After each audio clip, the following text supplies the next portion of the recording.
Disclaimer: this video is based on history. It is only for educational purpose. It is not our intention to hurt the feelings of any person, society, community, or religion and country. We respect the sentiments of one and all in every way. We fully respect all people of the world, and our aim is not to hurt or humiliate their feelings in any way. بسم اللہ الرحمن الرحیم ایاک نعبد و ایاک نستعین۔ گاؤ ماتا کیسے وجود میں آئی؟ آریہ قوم گوشت خور تھی، ساتھ زراعت پیشہ بھی۔ ایک وقت آیا جب جانور کم ہو رہے تھے، وجہ اس کی گوشت خوری تھی، تو انہوں نے جانوروں کا ذبیحہ بند کروا دیا، بالخصوص گائے، کیونکہ گائے کی کافی قلت ہو گئی تھی۔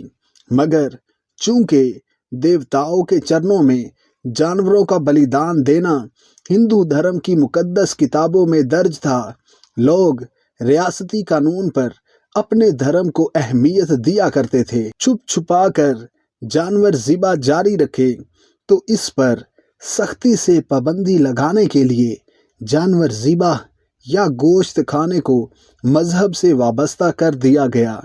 پنڈتوں کو پٹپا کران کے ذریعے جانور کشی، بالخصوص گاؤ کشی کو مہاپاپ قرار دے دیا گیا، جبکہ ہندو دھرم کی تمام کتابوں میں دیوتاؤں پر جانوروں کا بلیدان، قربانی دینے اور آتماؤں کے ایصال ثواب کے لیے بھی دیوتاؤں پر جانوروں کی بلیدان دینے کا ذکر ہے۔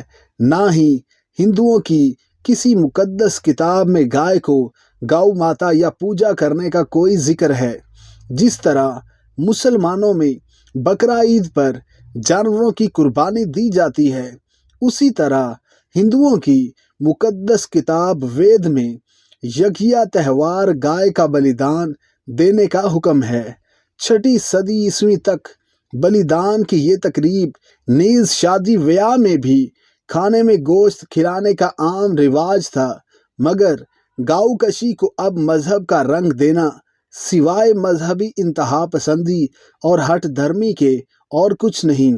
اس لیے ہندوستان میں ہر پڑھا لکھا باشعور، بالخصوص سیکولر کے ماننے والے اس طرح کے مذہبی خرافات کو کوئی خاص اہمیت نہیں دیتے۔ اس کی بہترین مثال in 1954 a senior Congress MP Seth Govind Das moved a resolution in the Lok Sabha for a total ban on cow slaughter.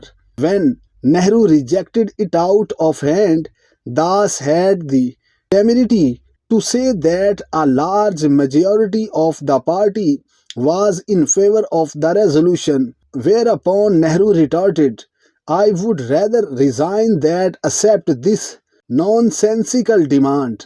Bharat میں گائے کے گوشت کے بڑے بڑے ہندو ایکسپورٹس میں سبیرال ایک ہندو گاؤ ماتا کے ماگشوں کا ایکسپورٹر مسلمان نام الکبیر کے نام سے، جو عرب ممالک سے کروڑوں کا گاؤ ماتا کا گوشت برآمد کر کے کمایا۔ بھارت کا سنیل سود نامی ایک ہندو 35 ممالک کو گاؤ ماتا کا گوشت النور کے نام سے ایکسپورٹ کرتا ہے۔ اربین ایکسپورٹس پرائیویٹ کمپنی، اصل نام سنیل کپور، تمام عرب ممالک کو گوشت سپلائی کر کے کروڑوں کماتا ہے۔ یہ تمام ایکسپورٹرز کروڑوں گاؤ ہتھیا کر کے کروڑوں کما رہے ہیں، اور دوسری طرف ایک مسلمان کو محض شک کی بنا پر گاؤ ماتا کے نام پر اذیت دے دے کر مار دیا جاتا ہے۔ یہ سب بھارت کے انتہا پسند ہندوؤں کی مسلمان دشمنی کے سوا اور کچھ نہیں۔ سبسکرائب ماسٹر زین اکیڈمی 2.0